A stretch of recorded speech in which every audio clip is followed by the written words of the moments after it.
Hello dear friends, welcome to my channel my unique academy. Friends, आज के इस video में मैं आपको द लास्ट लेसन पढ़ाऊंगा। द लास्ट लेसन का मतलब ये नहीं कि मैं आपको अंतिम लेसन पढ़ाऊंगा, मतलब लेसन का नाम ही है the last lesson. Okay, the last lesson एक चैप्टर का नाम है, उसको मैं पढ़ाऊंगा। हिंदी में पढ़ाऊंगा, लाइन बाय लाइन पढ़ाऊंगा, एक एक वर्ड की मीनिंग भी बताऊंगा। बहुत मज़ेदार लेसन है, तो आपको बहुत मज़ा आने वाला है।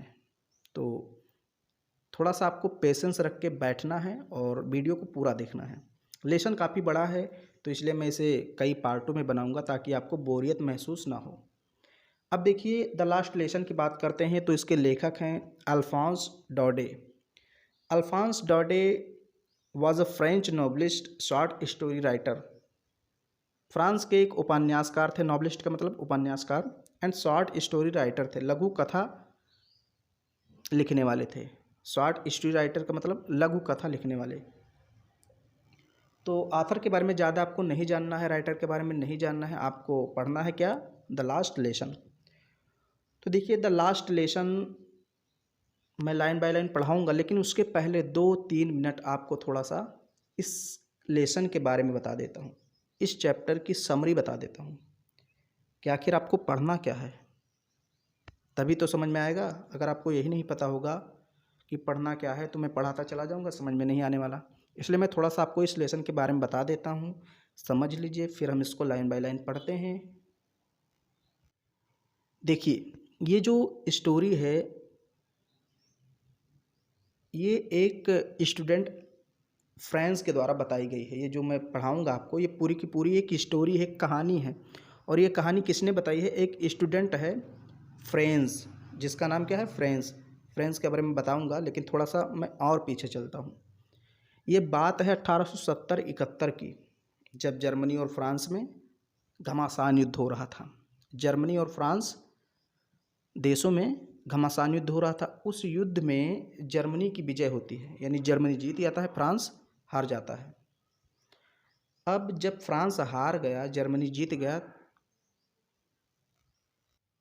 थोड़ा सा पीछे शोर शराबा हो रहा है तो उसको आप इग्नोर कीजिए। देखिए, जर्मनी फ्रांस का युद्ध हो रहा था 1870-71 में। जर्मनी जीत जाता है तो फ्रांस के 2 क्षेत्रों पर, अल्सास और लॉरेन, ध्यान दीजिए, अल्सास और लॉरेन नामक 2 क्षेत्रों पर जर्मनी ने अधिकार कर लिया। अब अल्सास और लॉरेन में पहले चूँकि फ्रांस के अधीन था तो वहाँ पर फ्रेंच भाषा पढ़ाई जाती थी, लेकिन अब चूँकि वो जर्मनी के अधीन हो गया, इसलिए वहाँ पर अब कौन सी भाषा पढ़ाई जाएगी? जर्मन। जर्मन भाषा वहाँ पर पढ़ाई जाएगी। तो वहाँ पर जितने स्कूल थे अल्सास लॉरेन में, वो भी अब किसके अधीन हो गए? जर्मनी के। तो वहाँ पर जर्मन लैंग्वेज पढ़ाई जाएगी। जर्मनी के शासक ने कहा, चूँकि अब ये क्षेत्र मेरे अधीन हो गया है, इसलिए यहाँ पर फ्रेंच लैंग्वेज नहीं पढ़ाई जाएगी। वहाँ के टीचरों को समझा दिया कि कल से यहाँ पर कोई फ्रेंच लैंग्वेज नहीं पढ़ाई जाएगी, कल से यहाँ पर सिर्फ और सिर्फ जर्मन लैंग्वेज पढ़ाई जाएगी। अब वहाँ एक टीचर थे स्कूल में जिनका नाम था एम हैमल। वो दुखी थे, तो उनका लास्ट दिन था कि भाई आज लास्ट दिन है, फ्रेंच पढ़ दो और कल से यहाँ पर जर्मन पढ़ाई जाएगी। तो वही नाम है लास्ट लेसन, मतलब लास्ट लेक्चर था उनका। ओके, तो उनका लास्ट लेक्चर था, एक प्रकार से लास्ट लेसन था। उस कॉलेज में एम हैमल जो टीचर थे, उनका लास्ट लेसन था। तो वो कह रहे थे कि भाई आज तो पढ़ लो, कल से यहाँ पर जर्मन पढ़ाई जाएगी। और उसी कॉलेज में, उसी स्कूल में एक स्टूडेंट पढ़ता था जिसका नाम फ्रेंच था। तो वही फ्रेंच जो है इस सारी स्टोरी को बताता है। तो चलिए हम लोग अब इसको लाइन बाय लाइन पढ़ते हैं और देखते हैं फ्रेंच क्या क्या कहता है। अब जो फ्रेंच था वो बताता है कि उस दिन, यानी लास्ट दिन, जिस दिन लास्ट लेसन पढ़ाया जाना था, उस दिन क्या क्या घटना घटी, सारी चीज़ें वो फ्रेंच नामक स्टूडेंट बताता है। क्या कहता है? आई स्टार्टेड, मैं गया, मैं रवाना हुआ। स्टार्ट का मतलब शुरू करना, तो यहाँ शुरू करना नहीं, स्टार्टेड का मतलब रवाना हुआ या फिर गया। फॉर स्कूल, स्कूल के लिए, यानी मैं स्कूल के लिए रवाना हुआ, या फिर आप कह सकते हैं स्कूल गया। मैं स्कूल गया वेरी लेट, बहुत देर में। दैट मॉर्निंग, उस सुबह, यानी किस सुबह? जिस सुबह को लास्ट लेसन पढ़ाया जाना था, उस सुबह को मैं स्कूल बहुत देर में गया, स्कूल के लिए बहुत देर में रवाना हुआ। I started for school very let that morning. उस सुबह मैं स्कूल के लिए बहुत देर से रवाना हुआ। And was in great dread of A scolding. And was और था, इन ग्रेट बहुत, ड्रेड मतलब डरा हुआ, ऑफ ए स्कोल्डिंग डांटे जाने से, मैं बहुत डरा हुआ था। फ्रेंड्स कहता है कि उस दिन मैं बहुत डरा हुआ था डांटे जाने से, स्पेशली विशेष रूप से, बिकॉज क्योंकि मिस्टर हैमल हैड सेड, मिस्टर हैमल यानी जो टीचर है उसके, उनकी बात कर रहा है। मिस्टर हैमल ने हैड सेड कहा था, दैट कि ही वुड क्वेश्चन, वो प्रश्न करेंगे, सॉरी अस, हम लोगों से, ऑन पार्टिसिपल पर। वो डरा क्यों था? क्योंकि मिस्टर हैमल ने कहा था कल मैं आप लोगों से पार्टिसिपल पर क्वेश्चन करूंगा, प्रश्न पूछूंगा। पार्टिसिपल याद करके आना, उसके नियम जो भी हैं उसको याद करके आना। तो मिस्टर हैमल ने कहा था कि वो प्रश्न करेंगे, इसलिए मैं डरा हुआ था। एंड और आई डिड नॉट नो, मैं नहीं जानता था, द फर्स्ट वर्ड, एक भी शब्द, अबाउट देम, उसके बारे में, यानी पार्टिसिपल के बारे में मैं एक शब्द भी नहीं जानता था। और मिस्टर हैमल ने कहा था पूरा याद करके आना, इसलिए मैं डांटे जाने से डरा था। ओके, तो उम्मीद है इतना आपको समझ में आया। मैं एक बार इसकी समरी बता देता हूँ, इतना जो मैंने पढ़ाया आपको। फ्रेंड्स कहता है उस सुबह मैं घर से देर में रवाना हुआ स्कूल के लिए, और डांटे जाने से बहुत डरा हुआ था क्योंकि मिस्टर हैमल ने कहा था कि वो पार्टिसिपल पर क्वेश्चन करेंगे, और मुझे पार्टिसिपल के बारे में एक भी शब्द नहीं आता था। फिर आगे देखिए, फॉर ए मोमेंट, कुछ क्षण के लिए, यानी एक क्षण के लिए, आई थॉट, मैंने सोचा, ऑफ रनिंग अवे, भागने का, मैंने सोचा कि मैं भाग जाऊं। एंड स्पेंडिंग, और बिता दूं, द डे, दिन, आउट ऑफ डोर्स, घर से बाहर। डोर्स का मतलब दरवाजा, यहाँ तो यहाँ दरवाजा नहीं घर होगा। ओके, मीनिंग सब जगह चेंज होता रहता है। घर से बाहर को यहाँ पर लिख दिया गया दरवाजे से बाहर, तो वही उसने सोचा, फ्रेंड ने सोचा एक मोमेंट के लिए, एक क्षण के लिए, ऑफ रनिंग वे, कि मैं भाग जाऊं, एंड और स्पेंडिंग, खर्च कर दूं, बिता दूं, द डे, दिन को, आउट, बाहर, ऑफ द डोर्स, घर से, यानी उसने सोचा कि मैं घर से बाहर भाग जाऊं और दिन बिता दूं और कॉलेज स्कूल भी ना जाऊं।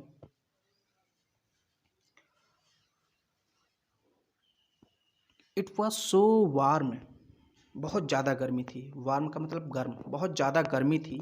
सो ब्राइट, बहुत धूप भी थी। The birds were chirping at the edge of the woods, the birds were chirping, chirping का मतलब चहचहाना, चिड़िया चहचहा रही थी। एट द एज, किनारे पर, एज का मतलब किनारा, ऑफ द वुड्स, वुड्स का मतलब जंगल, जंगल के किनारे चिड़िया चहचहा रही थी। देखिए वुड होता तो उसका मतलब लकड़ी, लेकिन यस लग गया, वुड्स हो गया, तो इसका मतलब जंगल। The birds were chirping at the edge of the woods, जंगल के किनारे चिड़िया चहचहा रही थी। एंड और इन द ओपन फील्ड, खुले मैदान में, बैक, पीछे, of the saw mill, saw mill के पीछे, खुले मैदान में। सॉ मिल का मतलब आरा घर, मेरे ख्याल से आरा घर उसे बोलते हैं जहाँ लकड़ी चीरी जाती है, शायद उसी को बोलते हैं।